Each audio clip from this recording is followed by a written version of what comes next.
Don't you just love stories about people planning out strategic ways to get their revenge?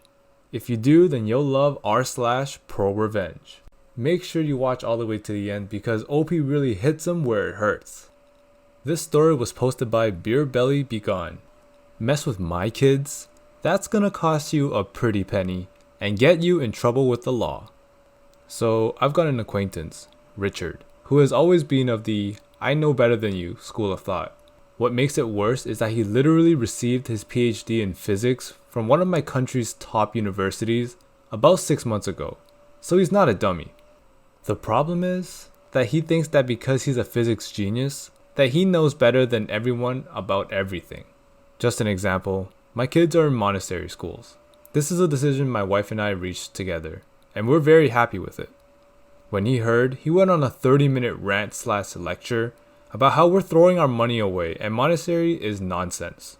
When I told him that I had read and even professionally translated studies proving the opposite, and gave him some real-world examples, like Bill Gates, Mark Zuckerberg, Sergey Brin, Jeff Bezos, Larry Page, etc., he still would not admit he might not be 100% correct. Not the subject of this revenge, but so you understand the person we're dealing with. Another thing that's important to note is that Richard does not have Asperger's or anything similar. We joke about this all the time, and he's been tested from here until next week. He's just a really smart, socially oblivious pain in the butt. Given all of the above, I tried to limit my time with him, but unfortunately that isn't always possible, and last week we were both at the same group bride for a friend, Jack, who was visiting back home from overseas. I've known Jack since grade school, so we brought our families and made it more than just a long time no see type of thing. At some point later on in the afternoon, my eldest, awesome, less than 10-year-old came to me really sad and said she wanted to go home. When I asked her why, she said Richard had just spent 15 minutes telling her that she shouldn't eat hot dogs because they're unhealthy, and he explained what went into hot dogs and what they're made out of. Awesome is not a vegetarian, knows that the beef and chicken she eats used to be live animals, and has never professed interest in vegetarianism. At the same time, when a kid is eating a hot dog, they don't care or want to know what's inside. We spoke a bit, I calmed her down and told her to ignore Richard and go play with her siblings and her friends. Being a kid, she was thankfully easily distracted by something else and moved on. I didn't want to make a fuss with Jack or with Richard, so I just let it be.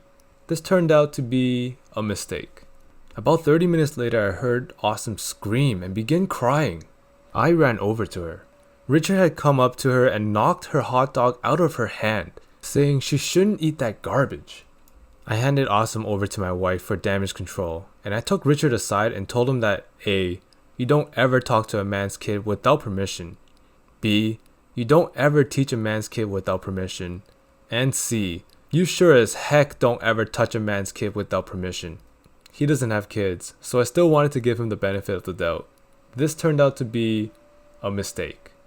Instead of doing the mature thing and moving on, he decided to double down on the hot dog issue.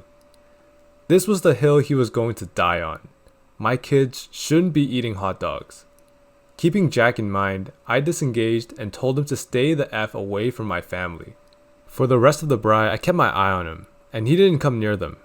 Jack enjoyed, we all ate some good meat, end of the story as far as I'm concerned.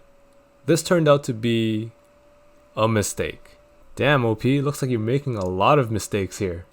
A few days later, we received a visit from a child protection officer who claimed that we were neglecting our kids, specifically Awesome. She came in and saw that while the house could have been cleaner, what house with kids is spotless? Everything was fine. She sat with Awesome for a few minutes and asked her some questions. She said everything was fine and left. First thing I did was call a friend of mine who is a lawyer, just to be on the safe side. He said it looked to him like we were in the clear, but we should keep in touch with him just in case. Next, I began working the grapevine. It turned out that Richard had been offended by how I treated him after the hot dog incident, so he filed a false, anonymous report. Being Richard, and never thinking he could be wrong, he was even talking about it as if people should be proud of him for what he did. I had to make sure though, so the last thing I did before dropping the hammer on him was confronting him personally. I set my phone to record and went to his house. He doubled down yet again, saying we were torturing Awesome. He's the one who called protective services on us, and he'd do it again in a heartbeat. This turned out to be a mistake. I'm not the violent type, but I swear I wanted to break that SOB in half. I told him that if he came near myself or anyone in my family again, I'd have a restraining order put out on him, and I'd make sure every single one of our shared acquaintances knew why. I listened to the recording in my car, and his admission that he filed a false report came out clear as day. I immediately forwarded it to my lawyer, who said he'll get the ball rolling with some of his friends with the public prosecution to see if he can get Richard in trouble, using his admission. Still waiting on that, the wheels of justice turn slowly sometimes. Then I enacted my actual revenge. See, after he got his PhD, Richard bragged about his new flat he'd be moving into as soon as he sold his current flat. To that end, he renovated most of his current flat, including putting in lots of new and expensive features that required lots of electrical work. He did the same on his new flat. He did most of the electrical work himself, which is a big no-no unless you're licensed. I called in an inspector on both his flats, who asked to see certification on who did the electrical work. Obviously, there was no certification. It wouldn't surprise me if Richard, being Richard, began arguing with the inspector that his work was good enough and he didn't need to pay someone else to do it for him. I haven't seen or spoken to Richard since, but I've heard that he had to bring in a certified electrician to examine every single change he made in both flats. This meant dismantling everything and having it inspected. Turns out the buyers in his old flat weren't happy with the delay in receiving the keys and were even unhappier when they learned why there was a delay. They walked away from the deal and are taking him to court.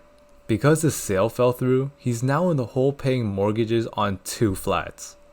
I don't know if there was a fine levied against him, but I sure as hell hope so. Lesson of the story: you don't ever F with a man's kids.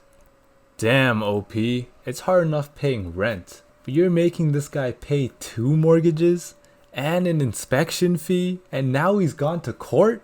And let's not forget, he hasn't even gotten in trouble for filing a false report yet. At the end of the day, OP, you did nothing wrong. And this guy, for someone with a PhD, he's not very bright.